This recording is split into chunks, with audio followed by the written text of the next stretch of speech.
Hello there and welcome back to Oves.net. Hope you are all fine. In today's video I'm gonna take a look at some very sad looking Amiga 500s.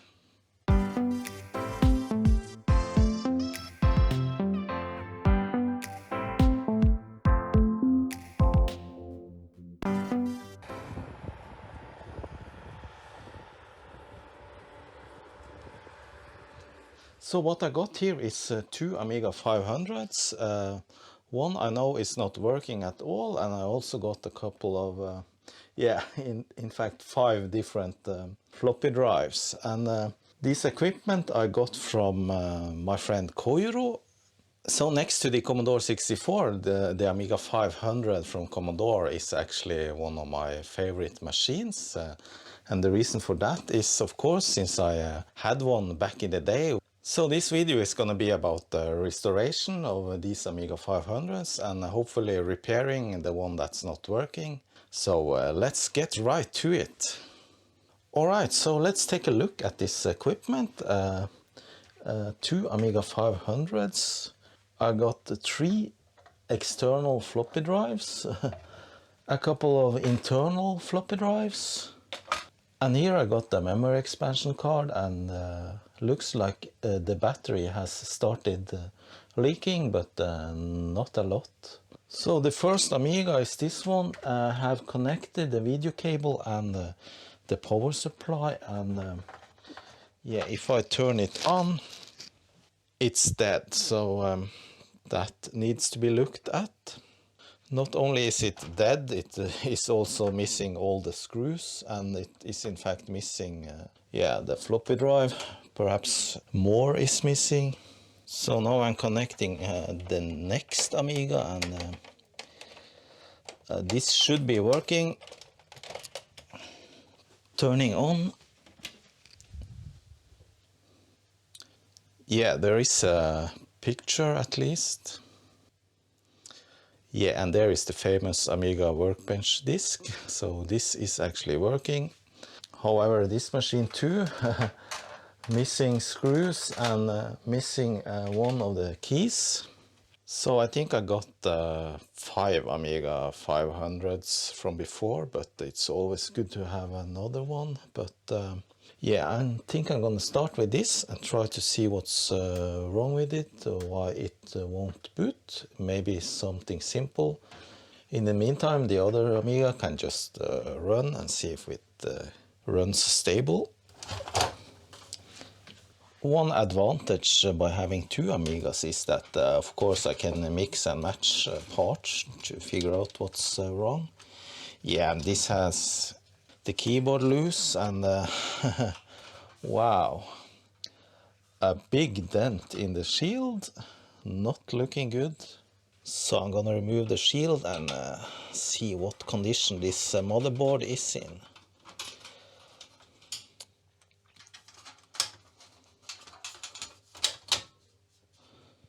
Alright, so no wonder this machine isn't working. It is missing the Fat Agnus and both the CIA chips, so not really sure how I'm gonna deal with that, because I don't have those parts. And the socket for this Fat Agnus is in fact all loose, so definitely not easy fixable. So I really don't know the history behind these machines. I just got them to take a look at them, and yeah, this seems to be a more complicated fix than ever before.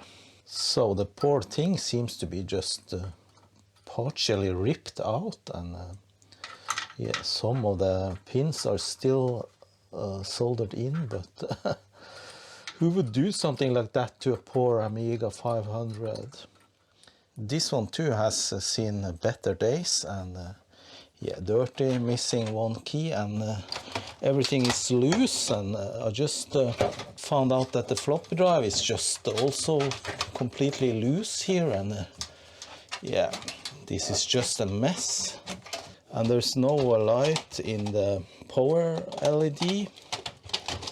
And the thing is, after I started messing around with this and it was actually on, then it stopped working, so just great. So what I'm gonna do now is just to disassemble this machine and yeah, get the motherboard out of the case, which is seems to be really easy because there are no screws.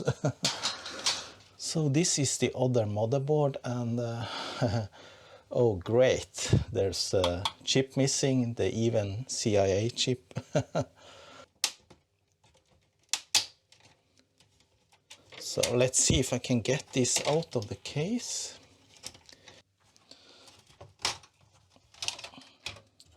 I'm gonna remove the back plate and the shield underneath because I am thinking about recapping this board if I need to. It's a little tight between the contacts and the little nuts.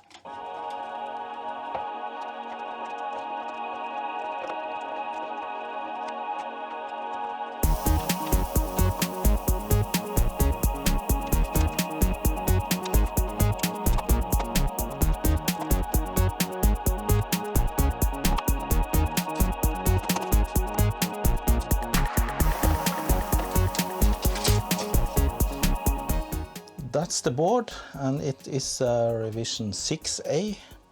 So with all the stuff gone, I'm gonna test if it is still working.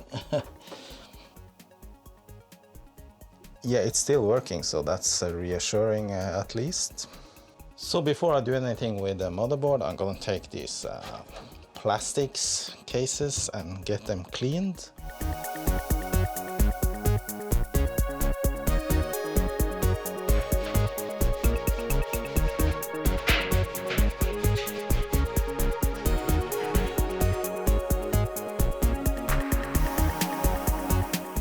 No, the motherboard isn't very dirty or anything. It seems to be in good condition, so I'm just gonna clean it a little bit, remove most of the dust and shit with some IPA and API.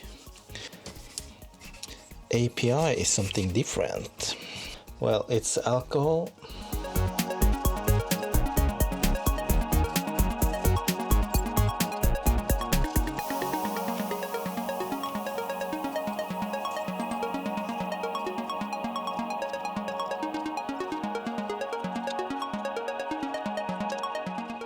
The backside is pretty spotless, so no need to do anything there. You know, I want to clean everything before I start on doing some other work like repairs or recapping. And yeah, it's like when you want to repair your car, you just want to remove all the dirt before you start repairing the car too. So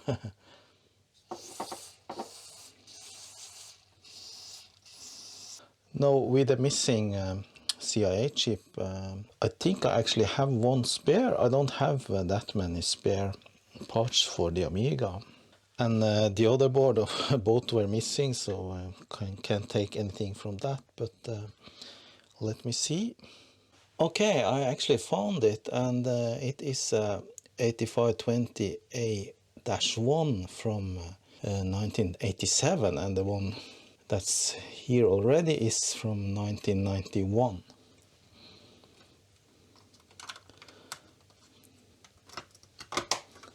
The two CIA chips are in fact identical.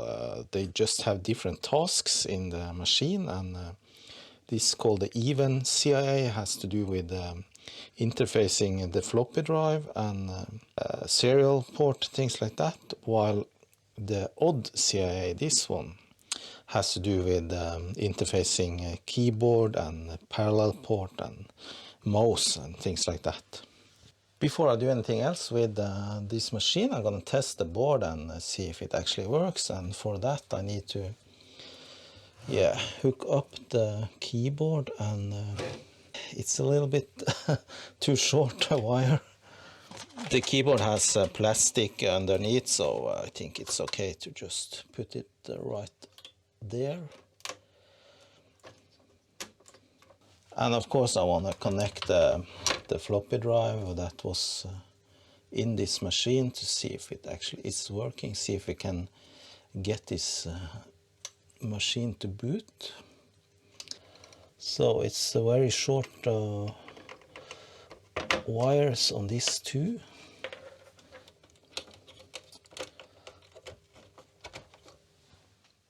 And of course I need to boot from a Workbench disk, which I got here. Nope, did not start. So I connected up the other one and another floppy drive. So at least it's spinning, but it's not searching the floppy. Testing the third floppy drive now with another Workbench disk. Alright, so that seems to be at least searching, trying to read. So this one has the familiar clicking when there's no disk inside the drive, but and it also reacts when you insert a floppy, but seems like the read and write head is not moving at all. Just trying to move the head a little bit back and forth manually. So let's see if that helps. Oops.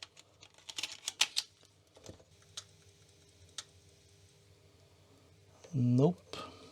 Alright, so I'll give up on these old floppy drives for now and instead try something else. And actually I got a Gotek drive here, which is a floppy emulator that works with Amigas and all kinds of other machines. So I'm gonna hook up that.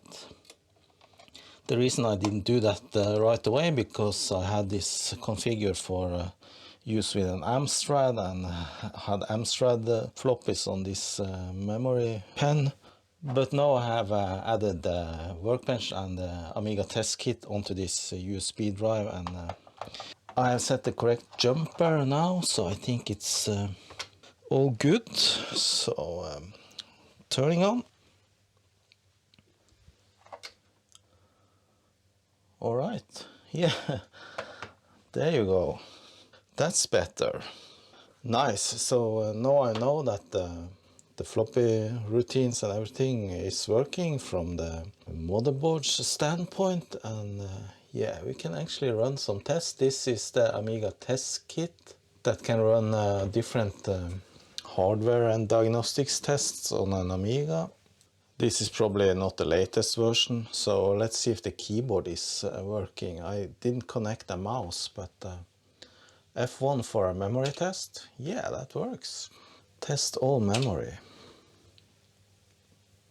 So floppy is working, memory is good. I'm gonna test a little bit more on the keyboard, just go through all the different keys.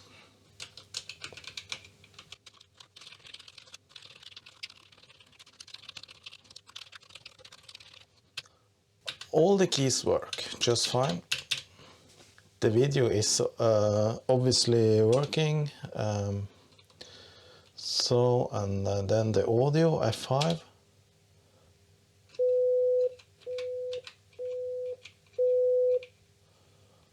Yeah, just fine. And here we have the good old Workbench, release 1.33. So I don't have a mouse connected, so can't really do anything, but it's working, that's the main point. So the case is now nice and clean, but as you can see, it is a bit yellowed. You can see the difference. Here was some sticker glue remaining, and yeah, you see the color difference. And the backside is of course the original color. So this would need some retrobrighting. With the motherboard working just fine, I'm gonna do a little bit of future proofing, and with that I mean replacing the capacitors, the electrolyte capacitors, and I have a kit here for revision 6, so this should be perfect. These are all good brand Nichicon caps, so this should last for at least 30 years more. I have heated up the desoldering station and I have recently cleaned it, so it's good to go. And here I have made a little layout of all the caps, the values, and yeah, where the minus side is, so I can follow this, and pretty sure that I'm not gonna be confused and do any mistakes. The desoldering station is a bit noisy, so apologies for that. Anyway, I'm gonna start on this side and remove all these capacitors first, and I have already marked them with a little black mark on the other side, so it's easier to find them. All right, let's go.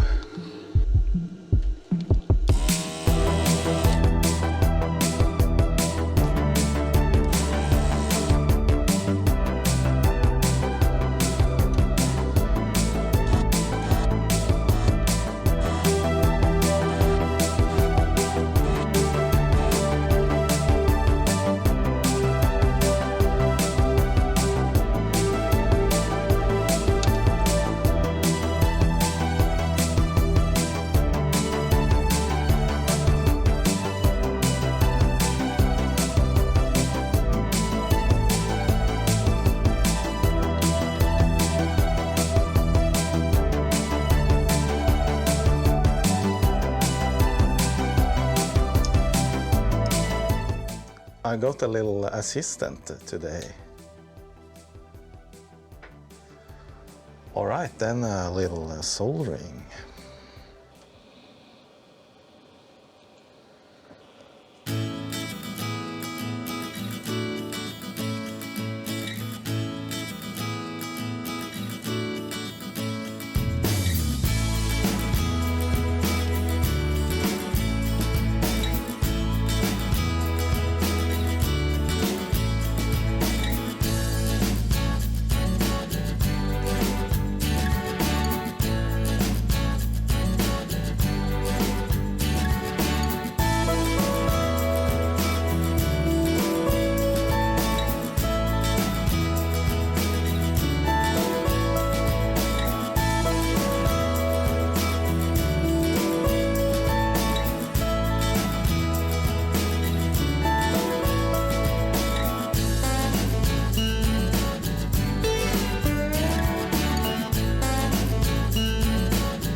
All right, that was the recapping, and yeah, it went okay. It was a pain in the butt for some of the caps because yeah, these Amiga boards, I have had problems with them before when soldering. They seems to have very thick copper layers and very large ground planes on almost all the caps. Makes it difficult to get a good solder, but I think I managed okay. Alrighty, I have hooked up the board again, and I can now test if it still works. Let's see, turning on.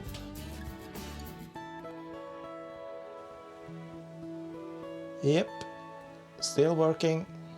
Well, many of the caps aren't essential just to powering on the board. Some of those are for the audio circuits and things like that, so you don't know for sure if everything is correct until you have tested everything.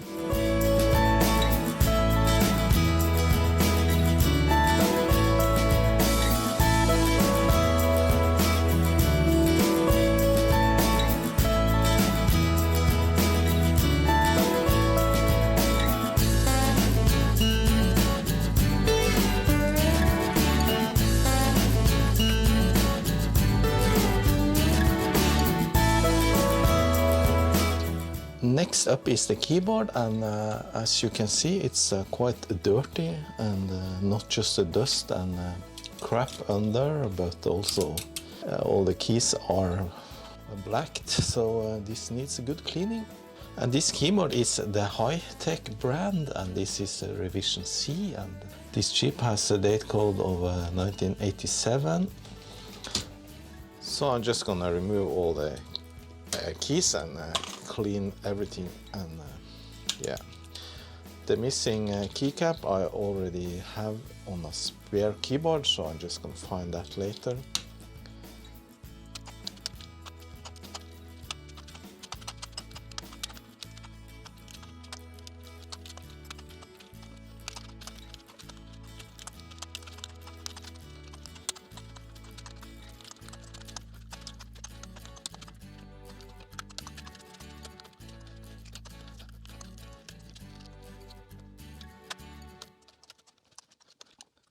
Yes, and as always, a lot of old dust and crap. Now for some keyboard cleaning.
That was the keyboard looking clean again, and here is my spare F8 keycap.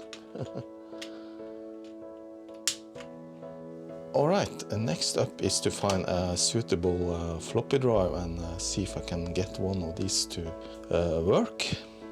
So this was the only floppy drive that actually did an effort to try to read the disk, so I'm gonna try and clean this and lubricate a little bit, so maybe it will start to work.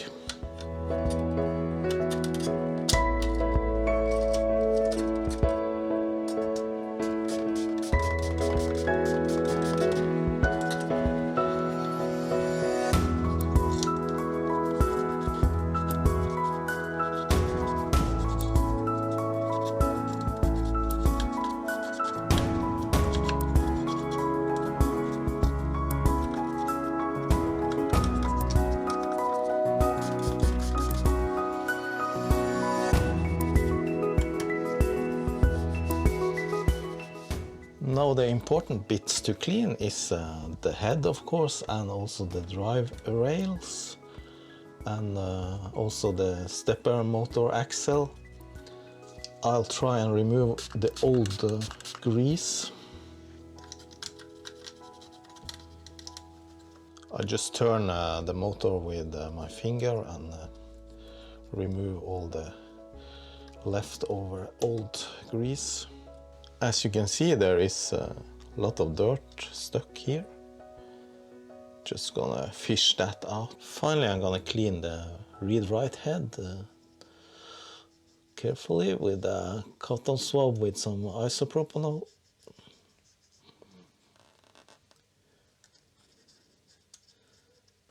And the upper head as well. This is kind of loose, so you need to be a little bit careful about that. That was the elbow grease, and now I'm gonna add a little bit of silicone grease.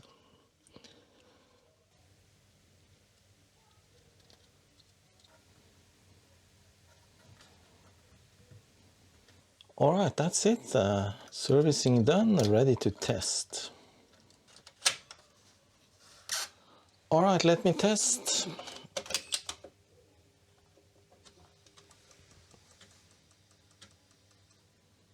Nope. Still not reading the disk. So I have 3 dead internal floppy drives.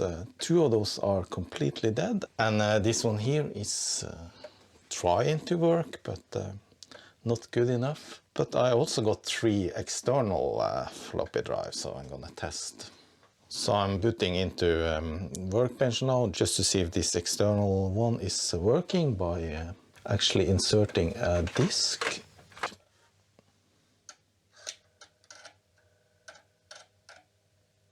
Yeah, it actually found the Workbench. Excellent. So, alright, I'm gonna use this one for the internal floppy drive.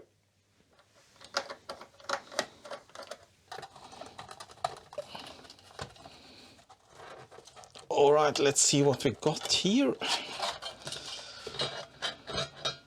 Hopefully this works.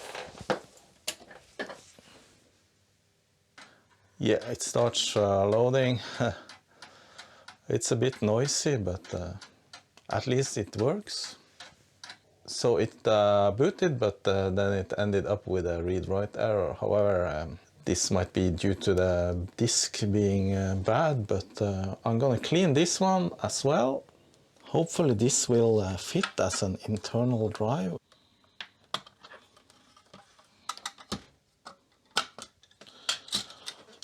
Only thing is that this front needs to be removed, but that's easy. It's just clipped into place.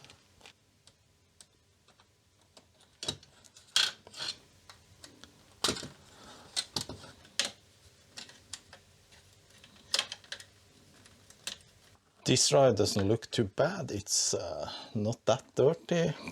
However, I'm gonna clean and lubricate like you saw on the other drive, so I'm not gonna film that. Now, there's just one issue with using this drive, and yeah, the eject button. It's not the same, of course. I have this one from the other drive, but it doesn't fit, of course. It's another type, so I have to come up with something, either some 3D print or glue. So I have placed the motherboard back into its case, and I also found the screw and the 2 standoffs for the floppy drive from one of the other drives. So now this should fit into the case. It's a fairly short power cable. Can't have that, so I found a little longer one. I think this was from one of the external drives, but I got a spare here. Now for the eject button, I need to come up with a solution to transform this small eject button to something like this. However, this does not fit, and I don't want to damage this one. I want to keep it, so I'll try to print one of the 3D models for the eject button, and then I can adjust it and file it down, and maybe I can glue it onto this little button here.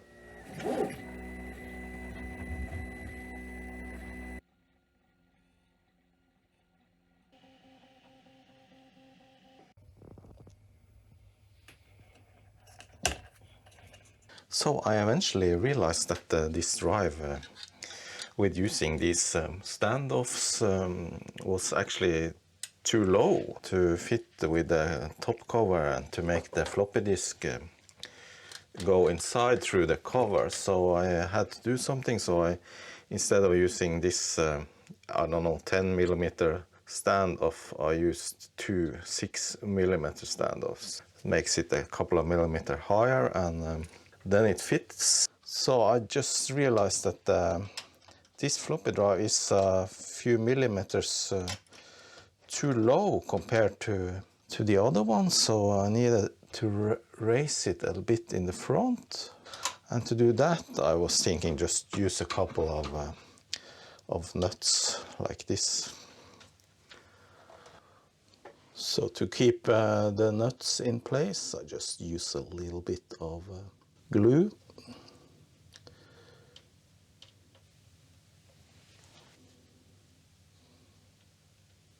Next, I'm gonna take a look at this memory expansion, and yeah, it's not a Commodore brand, it's another one, RM550C, and yeah, it has one of those dreaded batteries that has slightly started to leak, so it's important to remove this. And although it didn't work when I tested it, I have still hope that it will work. Bye-bye battery.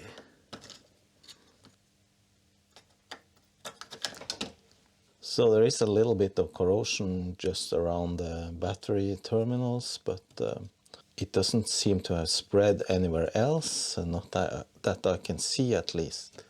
But I'm gonna remove the memory chips and clean this up. Clean the whole thing with some alcohol.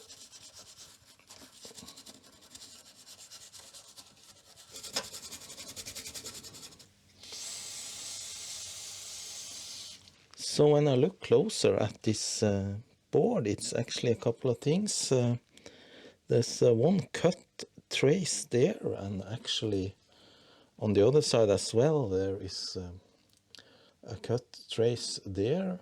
And then you have this little Bosch wire. I don't know if that's original or not. So the glue has set now, and let's see if this fits.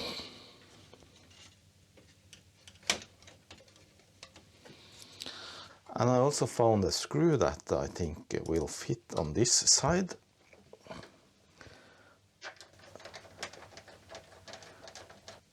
Yeah, perfect.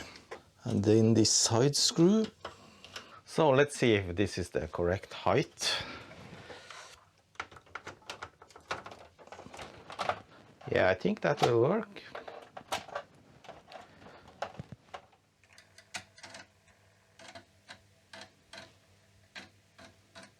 So back to the eject button, and I try this one, and it kind of fits if I only cut off this this edge here.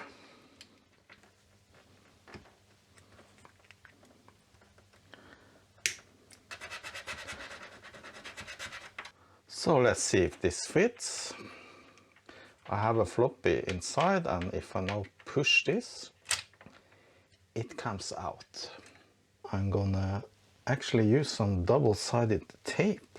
So yeah, hopefully this will stick good enough. I might have some epoxy glue around the edges just to keep it, but this is a very strong double-sided tape, so trying with that.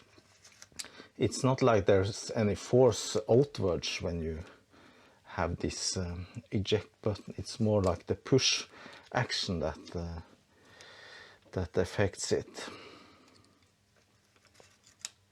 So let's see if this will fit. It's a homemade solution, but sometimes we can use homemade solutions as long as we don't ruin the original equipment.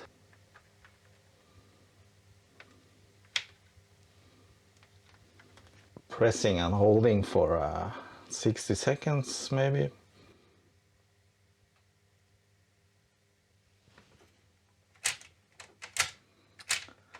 Alright, works. I mixed up a little epoxy 2-component glue here and Yeah, I'm gonna add a little bit on the inside of the button just to make it a little bit more secure. Alright, this Amiga project starts to come to an end now, and I have inserted the memory expansion, and yeah, it has this funny, seems like a switch, a wall switch or a lamp switch to turn it on and off. So let's see if this memory expansion is actually working now after a little clean and removal of the dreaded battery. Well, look! 887 kilobytes free memory, so it is actually working. Fantastic. I just use a little double-sided tape again just to keep this in place inside the trapdoor.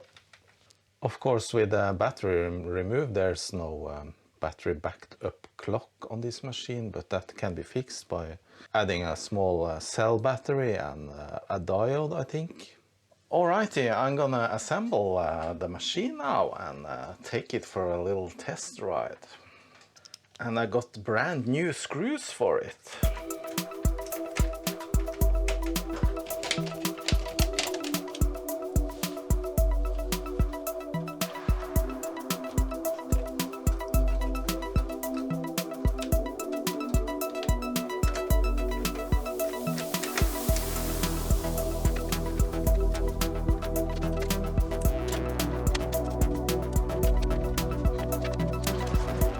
Finally, my original tank mouse for the Amiga from back in the day, from my first Amiga in like 86 or something. That's it. The Amiga is complete. Fits perfectly. So there it is, one Amiga 500 working from floppy.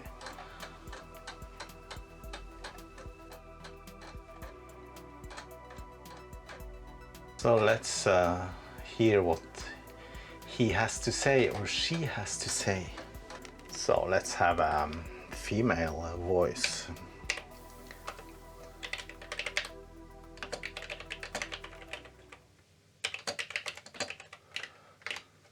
Hello from MMM.net.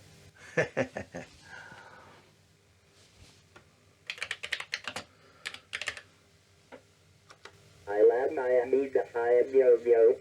500, yeah. So I just found a demo diskette. Vision Mega Demo number 5, no 4.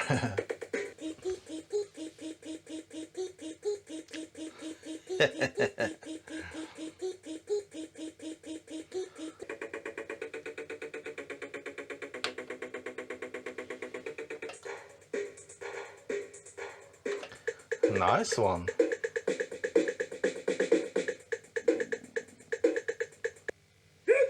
This is a journey into sound. Hey kids, what time is it? Now the other Amiga 500 is just sitting here in my chair, lonely, and yeah, what to do with it? I actually discussed it with the owner, and we have decided that this machine is gonna be a spares machine. So yeah, I'll leave it with that. And I might use this for later when I have Amiga 2000 video coming up later this year. So I forgot to mention, but actually the retrobrighting of this case went very well. Just a few hours in the cold sun, and yeah, I had a couple of hours inside the oven at 50 degrees also. Alright, that's it for this video. I hope you enjoyed it. Of course, there's a lot of stuff you can do with an Amiga 500. For example, you can mount a Gotek drive as the internal drive or external drive, accelerator cards, memory expansion, upgrade the ROM, and things like that. So that might be material for later videos. So I started with 2 Amigas and ended up with one in good shape, and that's good enough for me. I saved one Amiga from the death. Alright, Guru Meditation, that's a good ending to this video.